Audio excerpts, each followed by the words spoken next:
रसायन विज्ञान और जीव विज्ञान के सारे क्वेश्चन देखेंगे इस वीडियो में। तो हेलो दोस्तों, स्वागत है आपका अपने यूट्यूब चैनल प्रकाश स्टडी में। जैसे कि आप लोग जानते हैं दोस्तों कि ग्रुप डी के एग्ज़ाम की डेट आ चुकी है। आपके पास टाइम नहीं बचा है, 10 या 15 दिन भी टाइम नहीं बचा है। जिनका 15-17 से स्टार्ट है तो आपके पास 7-8 दिन का टाइम बचा है। तो दोस्तों आप लोग जाने से पहले, एग्ज़ाम देने से पहले ये डोज ज़रूर ले लें, क्योंकि यहाँ से सारे क्वेश्चन आपको मिलने वाले एग्जाम में टॉपिक बाई टॉपिक यहाँ से क्वेश्चन करवाए जाएंगे।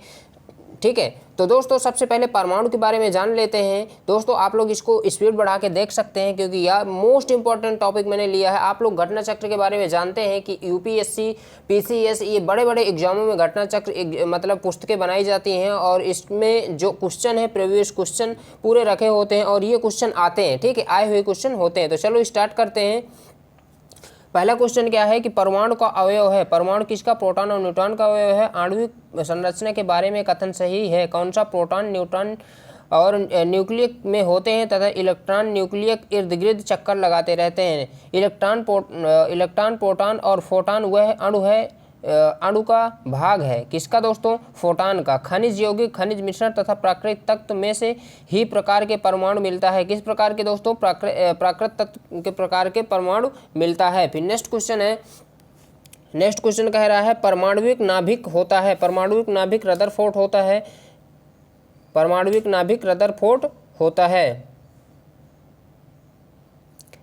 और एटम न्यूट्रॉन की खोज किसने की है? तो चैडविक ने की है। एटम न्यूट्रॉन की खोज किसने की है? चैडविक ने की है। इलेक्ट्रॉन, प्रोटॉन तथा ड्यूट्रॉन इलेक्ट्रॉन के अणु के कण नहीं होते हैं। ड्यूट्रॉन में दोस्तों इलेक्ट्रॉन के कण नहीं होते हैं।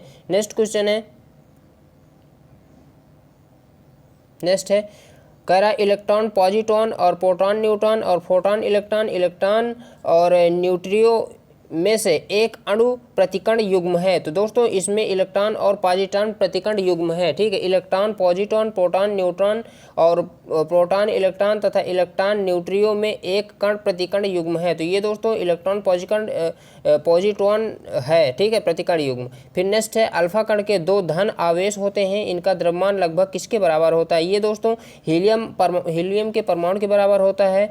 नेक्स्ट है हीलियम नाभिक में होता है। तो हीलियम के नाभिक में दोस्तों 2 प्रोटॉन और 1 न्यूट्रॉन होता है। अल्फा किरण कण, बीटा कण तथा गामा किरण ऋणात्मक होते हैं। ये दोस्तों बीटा कण हो जाएगा। अल्फा कण, बीटा कण तथा गामा किरण में से ऋणात्मक कौन होता है? तो ये बीटा किरण हो जाएगा।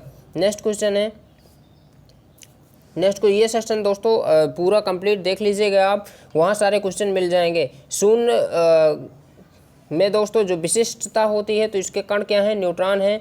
और आंशिक आवेग में क्वार्ट्ज होता है। आंशिक प्रचक्र पॉजिट्रॉन होता है। पूर्णांक प्रचक्रण में फोनान होता है। अपरमाणु कक्षों में भरने का क्रम नियंत्रित कीजिए। तो ये दोस्तों किसके अनुसार हम परमाणु क्रम भरते हैं? परमाणु के कक्षों को भरने का क्रम दोस्तों आपबाउ के सिद्धांत पर। और रासायनिक तत्व में अणु के संदर्भ चुंबकीय क्वांटम संख्या का संबंध किससे है? तो दोस्तों ये अविभाज्य से है। जिन तत्व के परमाणु के 2 प्रोटॉन और 2 न्यूट्रॉन होते हैं और 2 इलेक्ट्रॉन होते हैं, उस तत्व के द्रव्यमान संख्या क्या होती है? तो 4 होती है।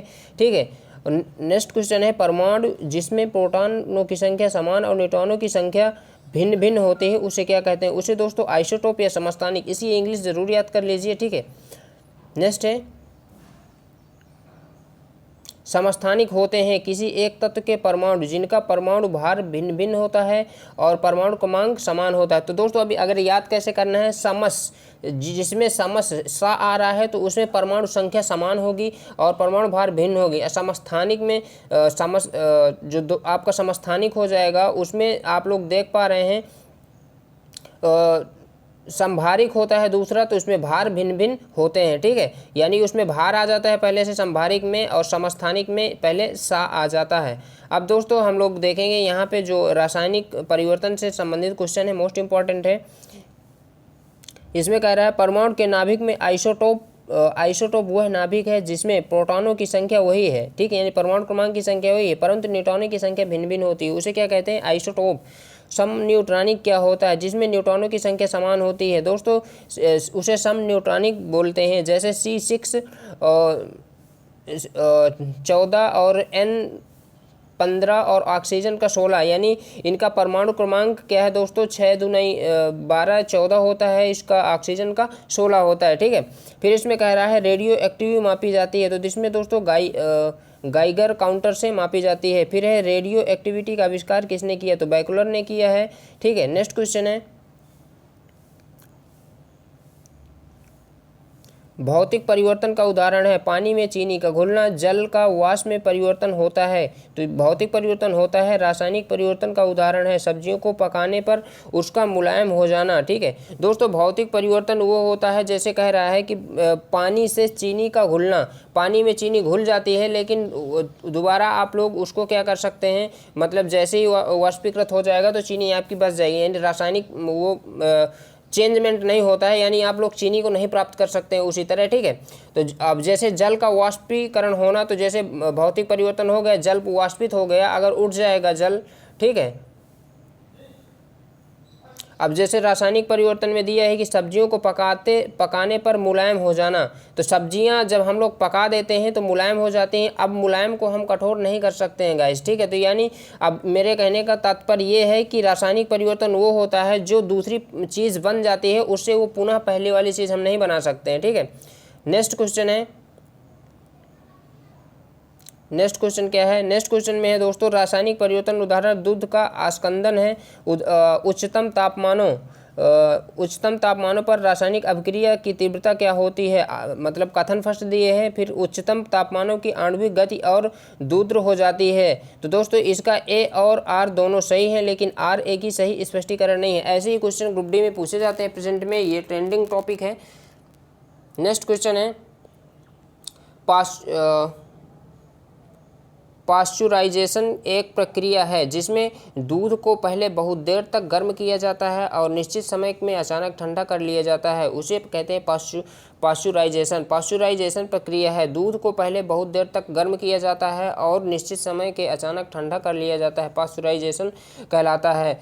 तथा पाश्चुरीकरण संबंधित है, दूध के निर्जलीकरण से पाश्चुरीकरण संबंधित है। सही कथन है किसी जलीय विलयन का क्वथनांक शुद्ध जल के क्वथनांक से अधिक होता है। किसी जलीय विलयन का क्वथनांक शुद्ध जल के क्वथनांक से अधिक होता है। अशुद्धियों के कारण द्रव का क्वथनांक बढ़ जाता है, अशुद्धियों के कारण द्रव का क्वथनांक बढ़ जाता है। ऊंचाई की जगहों पर पानी 100 डिग्री सेल्सियस के नीचे तापमान पर उबलता है क्योंकि वायुमंडलीय दबाव कम हो जाता है। ऊंचाई के जगहों पर पानी 100 डिग्री सेल्सियस के नीचे उबलने लगता है क्योंकि ऊंचाई पर उसका दाब, वायुमंडलीय दाब घट जाता है और उबलने के बिंदु नीचे आ जाता है। ठीक है, नेक्स्ट क्वेश्चन है नमक और बर्फ के मिश्रण से 0 डिग्री सेल्सियस से नीचे तापमान प्राप्त होता है। नमक बर्फ में हिमांक को बढ़ा देता है। ए सही है, आर गलत है, क्योंकि दोस्तों कह रहा है नमक बर्फ के हिमांक को हिम माने जमना होता है, तो ये बढ़ाता नहीं है, नमक डालने से पिघल जाता है। ठीक है, नेक्स्ट है रासायनिक तत्वों की आवर्त सारणी में इलेक्ट्रॉन बंधुता किसी एक वर्ग के सदैव ऊपर से नीचे की ओर बढ़ती है। सेकंड कारक है किसी एक वर्ग में परमाणुवीय त्रिज्या समस्या ऊपर से नीचे की ओर बढ़ती है, तो ए गलत हो जाएगा और आर सही हो जाएगा। नेक्स्ट क्वेश्चन है, नेक्स्ट क्वेश्चन क्या है तत्व के किसी एक वर्ग में जैसे जैसे परमाणु भार बढ़ता है तो इलेक्ट्रॉनों की बंधुता कम हो जाती है। किसी निर्दिष्ट अपवर्तन में जैसे जैसे परमाणु संख्या बढ़ती है वैसे वैसे ऋणात्मक संख्या घट जाती है। ठीक है, किसी निर्दिष्ट आवर्त में जैसे जैसे परमाणु संख्या बढ़ती है विद्युत ऋणात्मकता कम हो जाती है। रासायनिक तत्वों में आवर्ती सारणी के बारे में उपयुक्त कथनों में से सही कौन सा है, तो ये दोस्तों ऑप्शन नंबर सेकंड सही हो जाएगा कि तत्वों के किसी एक वर्ग में जैसे जैसे परमाणु भार बढ़ता है तो इलेक्ट्रॉन की बंधुता कम होती जाती है। नेक्स्ट, तीसरे और चौथे समूह ऑक्साइड का रासायनिक गुणधर्म क्या होता है, बेसिन और एसिडिट होता है। तीसरे और चौथे समूह के ऑक्साइड का सामान्य गुणधर्म होता है बेसिन और एसिडिक होता है। भूपर्पटी में सर्वाधिक पाया जाने वाला तत्व है, भूपर्पटी में सर्वाधिक पाया जाने वाला तत्व ऑक्सीजन होता है और शरीर में अगर पूछ ले तो भी ऑक्सीजन होता है। और भूपर्पटी पर द्रव्यमान प्रतिशत के रूप में सर्वाधिक मात्रा में पाया जाता है। भूपर्पटी पर द्रव्यमान प्रतिशत के रूप में सर्वाधिक मात्रा में पाया जाता है ऑक्सीजन। ऑक्सीजन के बाद सबसे अधिक उपलब्ध मूल तत्व है सिलिकॉन। ऑक्सीजन के बाद सबसे अधिक उपलब्ध मूल तत्व है सिलिकॉन। विश्व में सर्वाधिक पाया जाने वाला तत्व है हाइड्रोजन। विश्व में सर्वाधिक पाया जाने वाला तत्व है हाइड्रोजन। पृथ्वी पर पाए जाते हैं ये 100 प्रकार के रासायनिक तत्व। पृथ्वी पर पाए जाते हैं 100 प्रकार के रासायनिक तत्व। रेत संगमरमर तथा शक्कर में से मूल तत्व है हीरा। रेत, हीरा, संगमरमर, शक्कर में से मूल तत्व है हीरा। हीरे की खनिजीय बनावट होती है कार्बन की, यानी कार्बन का पररूप होता है, हीरा धातु होता है, चमकीला धातु। नेक्स्ट क्वेश्चन दोस्तों हमारा है धातु अधातु ऐश और गुणधर्म से संबंधित। वह इलेक्ट्रॉन समरूप जो विद्युत तत्वों में होता है 2882। वह इलेक्ट्रॉन समरूप जो धातु में के लिए होता है 2882। सोडियम, कैल्शियम, आयरन, पोटेशियम में से सबसे अधिक क्रियाशील धातु है पोटेशियम। सोडियम और कैल्शियम, आयरन, पोटेशियम में से सबसे क्रियाशील धातु है पोटेशियम। लिथियम एवं पारा, लिथियम एवं ऑक्सीयम, एल्युमिनियम तथा ओस्मियम और एल्युमिनियम और पारा धातु युग्म में क्रमशः सबसे हल्की धातु सबसे भारी धातु होती है। तो ये सही हो जाएगा इसका दोस्तों लिथियम और ओस्मियम। क्या हो जाएगा? लिथियम और ओस्मियम। लिथियम, पारा, लिथियम, ओस्मियम और एल्युमिनियम तथा ओस्मियम तथा एल्युमिनियम एवं पारा धातु युग्मों में से सबसे हल्की धातु और सबसे भारी धातु। तो सबसे हल्की धातु क्या हो जाएगी? लिथियम हो जाएगी और सबसे भारी धातु हो जाएगी ओस्मियम। नेक्स्ट है सर्वाधिक कठोर तत्व है। सर्वाधिक कठोर तत्व हीरा है। ठीक है। सोना, लोहा, प्लेटिनम, टंगस्टन में कठोरतम धातु है सोना, लोहा, प्लेटिनम और टंगस्टन में कठोरतम धातु है प्लेटिनम। प्लेटिनम का दोस्तों परमाणु क्रमांक क्या होता है?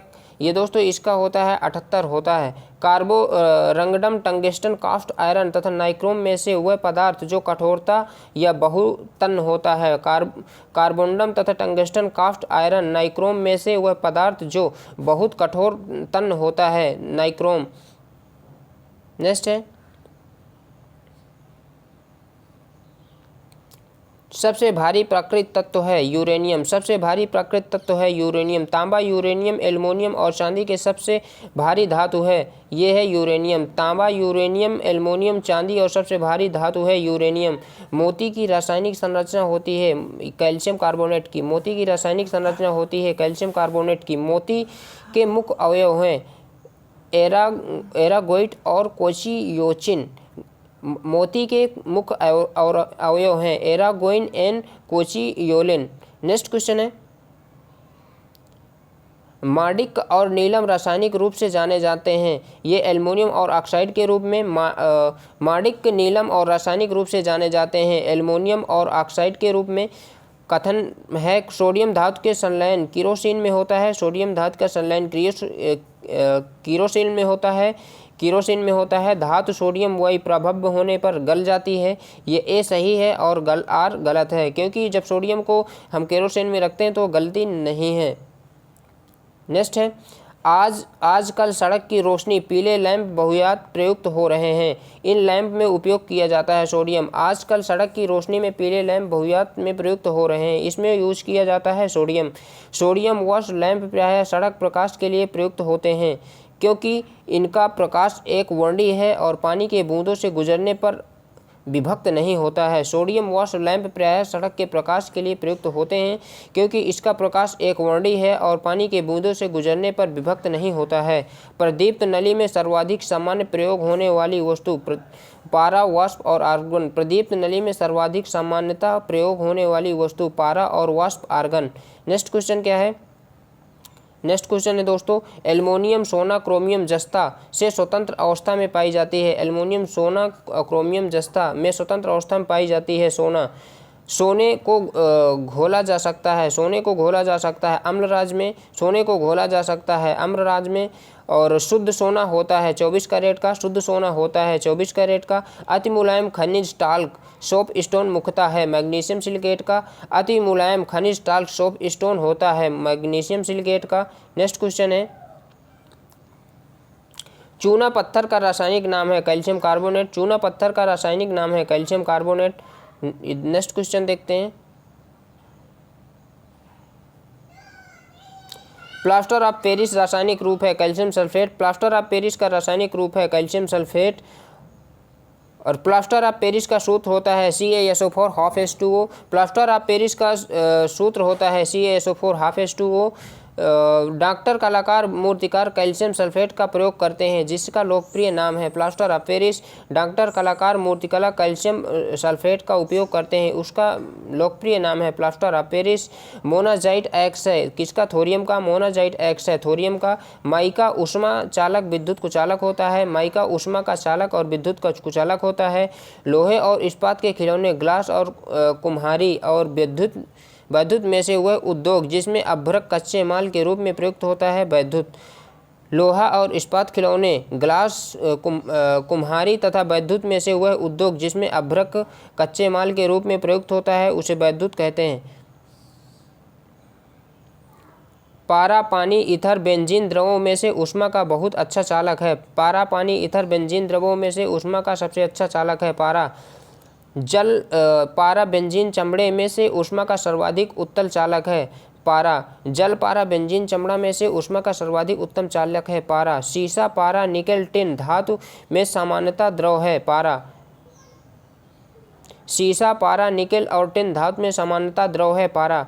पारे में साधारणतया तापमान यंत्रों का उपयोग किया जाता है क्योंकि इसमें विशेषता होती है, यह उच्च चालकता संचालन शक्ति होती है।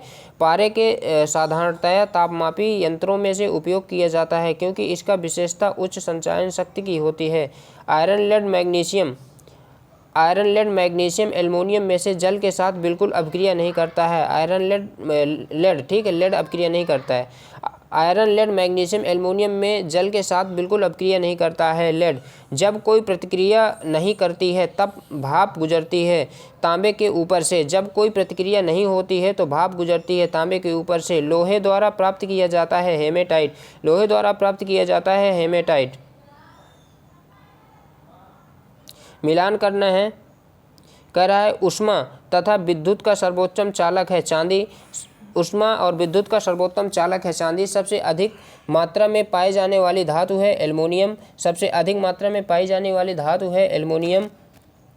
सबसे अधिक लचीली पीट कर बनाए जाने वाली धातु है स्वर्ण, सबसे लचीली अधिक पीट कर बनाए जाने वाली धातु है स्वर्ण, क्योंकि ये 1 ग्राम में दोस्तों 2 किलोमीटर तक लंबी की जा सकती है, इसलिए आधार तो वजनीयता पाई जाती है इसमें। ऊष्मा का न्यूनतम संचालन सीसा है, ऊष्मा का न्यूनतम संचालन सीसा है। हीरा चांदी ग्रेफाइट और लकड़ी में से विद्युत चालकता सर्वाधिक होती है चांदी में। हीरा चांदी ग्रेफाइट और लकड़ी विद्युत चालकता सर्वाधिक होती है चांदी में। नेक्स्ट क्वेश्चन है, नेक्स्ट है भंजन होता है किसमें, पेट्रोलियम में भंजन होता है पेट्रोलियम में। प्रगलन होता है ताम्र में, प्रगलन होता है ताम्र में। हाइड्रोजनीकरण होता है खाद्य वसा में, हाइड्रोजनीकरण होता है खाद्य वसा में। वल्नीकरण होता है रबड़ में, वल्नीकरण होता है रबड़ में। एल्युमिनियम बनाने के लिए प्रयोग किया जाता है बॉक्साइट का, एल्युमिनियम बनाने में प्रयोग किया जाता है बॉक्साइट का। लोहा तांबा एल्युमिनियम तथा चांदी वह धातु है जिससे प्राप्त करने हेतु बॉक्साइट अयस्क है एल्युमिनियम। लोहा तांबा एल्युमिनियम चांदी वह धातु है जिसे प्राप्त करने हेतु बॉक्साइट अयस्क है एल्युमिनियम। नेक्स्ट क्वेश्चन है, नेक्स्ट है हीरा क्या है, कार्बन है, कार्बन का पररूप है। हीरा क्या है, कार्बन का पररूप। संगमरमर कैल्शियम का पररूप। संगमरमर क्या है दोस्तों, कैल्शियम। बालू क्या है, सिलिकॉन, ठीक है, बालू है सिलिकॉन। और मार्टिक है एल्युमिनियम, मार्टिक है एल्युमिनियम। एल्युमिनियम सोडियम मैग्नीशियम तथा मैग्नीशियम में से जल हल्का होता है सोडियम का। एल्युमिनियम सोडियम मैग्नीशियम तथा मैग्नीज में मैग्नीज से जल से हल्का होता है। तो दोस्तों जल से हल्का सोडियम होता है क्योंकि जल में रखा जाता है तो जल में तैरता रहता है सोडियम।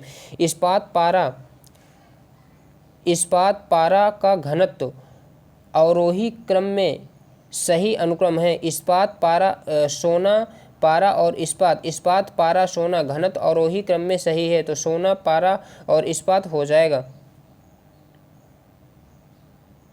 अब दोस्तों यहाँ पे मिश्र धातु के क्वेश्चन आ गए हैं, देख ले पा रहे हैं आप लोग कितने टॉपिक बाय टॉपिक क्वेश्चन दिए इसमें। स्टील, पीतल, ब्रांच, तांबा मिश्र धातु नहीं है। किस तांबा, तांबा मिश्र धातु नहीं है। स्टील, पीतल, ब्रांच और तांबा में मिश्र धातु नहीं है। तांबा, जस्तेदार लोहे में जल्दी जंग नहीं लगता। यसद के उपचयन क्षमता, तो दोस्तों जस्तेदार लोहे में जंग नहीं लगता है। ए और आर दोनों सही हैं। यसद उपचयन की क्षमता ये भी सही है, लेकिन आर ए का सही स्पष्टीकरण नहीं है। नेक्स्ट क्वेश्चन क्या है, जस्तेदार लोहे के चादरें में जंग से बची रहती है क्योंकि उनमें विद्यमान होती है क्या, यसद जस्ता की परत। जस्तेदार लोहे की चादरें जंग से बची रहती हैं क्योंकि उसकी विद्यमान होती है, जिंक की परत होती है। गैल्वेनीकरण लोहे पर लेप होता है जस्ते का। गैल्वेनीकरण लोहे पर लेप होता है जस्ते का। एल्युमिनियम पृष्ठ प्रायः एनोडीकृत होते हैं। एल्युमिनियम प्रायः एनोडीकृत होते हैं, इसका अर्थ उस पर एल्युमिनियम ऑक्साइड की परत का निक्षेपण होता है। एल्युमिनियम पृष्ठ प्रायः एनोडीकृत होते हैं, इसका अर्थ उस पर एल्युमिनियम ऑक्साइड की परत का निक्षेपण होता है। वह धातु जिसमें बनाई मिश्र धातु को हवाई जहाज़ तथा रेल के डिब्बे के पुर्जे के काम में लिया जाता है। ये दोस्तों एल्युमिनियम है। वह धातु जिसमें बनाई मिश्र धातु को हवाई जहाज़ या रेल के डिब्बे के पुर्जों को बनाने में प्रयोग किया जाता है, ये एल्युमिनियम हो जाएगा। पारद धातु का मिश्रण है। पारद किन धातु का मिश्रण है, तो ये पारद युक्त मिश्र धातु होते हैं। पारद धातु मिश्रण है, पारद युक्त मिश्र धातु होते हैं। नेक्स्ट क्वेश्चन क्या है, जस्ता, तांबा, मैग्नीशियम तथा लोहे धातु में अमलगम नहीं बनाता है। जस्ता, तांबा, मैग्नीशियम लोहा धातु में अमलगम नहीं बनाता है। लोहा, जस्ता, तांबा, टिन, पारा जस्ता और सीसा जस्ता मिश्र धातु में अमलगम कहते हैं। ये पारा जस्ता को जस्ता, तांबा और तांबा, टिन, पारा जस्ता, सीसा जस्ता मिश्र धातु में अमलगम होता है। तो ये दोस्तों पारा जस्ता में टाका एक मिश्र धातु है। टाका एक मिश्र धातु है। ये दोस्तों टिन तथा शीशे का। टाका मिश्र धातु है, टिन तथा शीशे का। कांसा मिश्र धातु है, तांबा और टिन का। दोस्तों इंपॉर्टेंट है, कांसा मिश्र धातु है, तांबा और टिन का। नेक्स्ट है जर्मन सिल्वर निकेल का है। German silver nickel, solder tin का, ब्लीचिंग पाउडर क्लोरीन का, हाइपो और सोडियम का। जर्मन सिल्वर चांदी की प्रतिशतता होती है 0%। जर्मन सिल्वर में चांदी की प्रतिशतता 0%। तांबा, एल्युमिनियम, जस्ता और निकेल में वह तत्व जो जर्मन सिल्वर में उपस्थित नहीं होता है। एल्युमिनियम, तांबा, एल्युमिनियम, जस्ता, निकेल में से वह तत्व जो जर्मन सिल्वर में उपस्थित नहीं होता है। एल्युमिनियम में 0% चांदी पाई जाती है। नेक्स्ट क्वेश्चन है,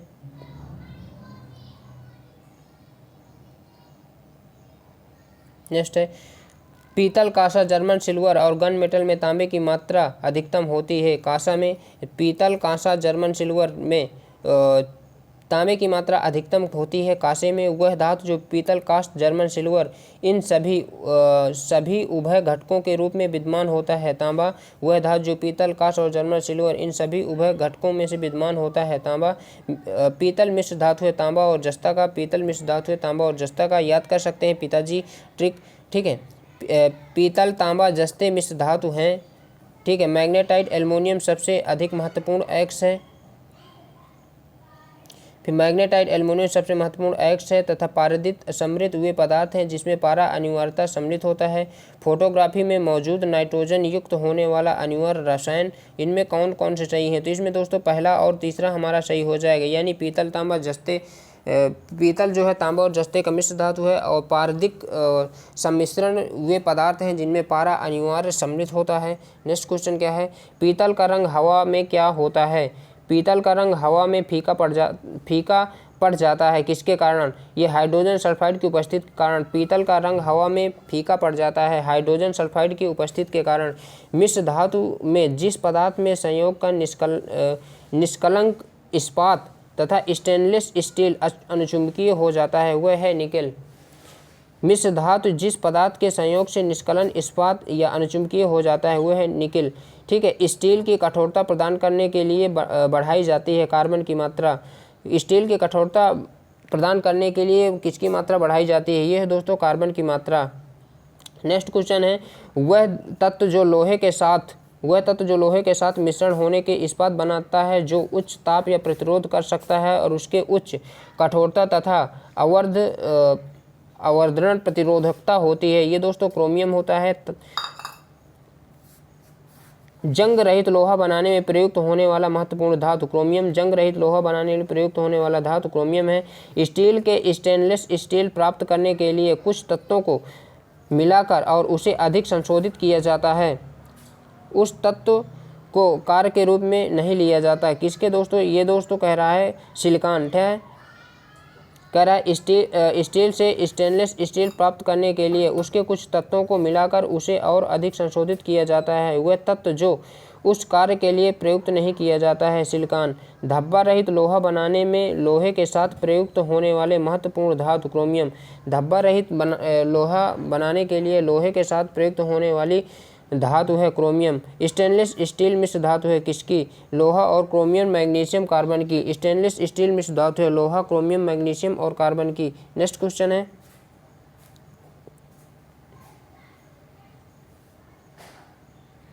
स्टेनलेस स्टील बनाने के लिए लोहा में मिलाया जाता है क्रोमियम और निकेल। स्टेनलेस स्टील बनाने में लोहे को मिलाया जाता है क्रोमियम।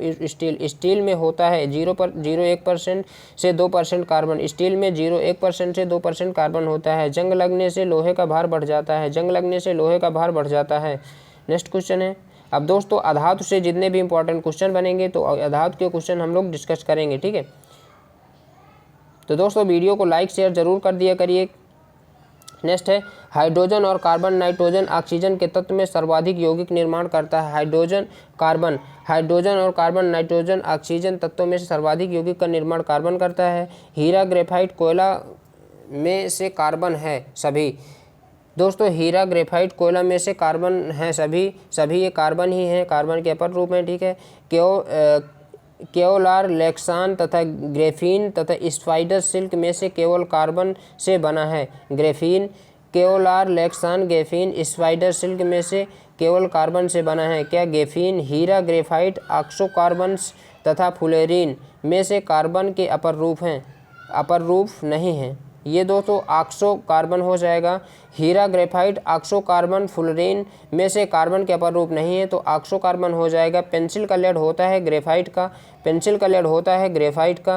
कार्बन के तीसरे अपर रूप की खोज 3 वैज्ञानिक की टीम द्वारा की गई है, जिसे रसायन शास्त्र में नोबेल प्राइज से सम्मानित किया गया है। उस टीम सम्मिलित है रॉबर्ट एफ कर्न, सल हेर्नाल्ड तथा डब्ल्यू क्रोटो, रिचर्ड एवं स्माले तथा बक।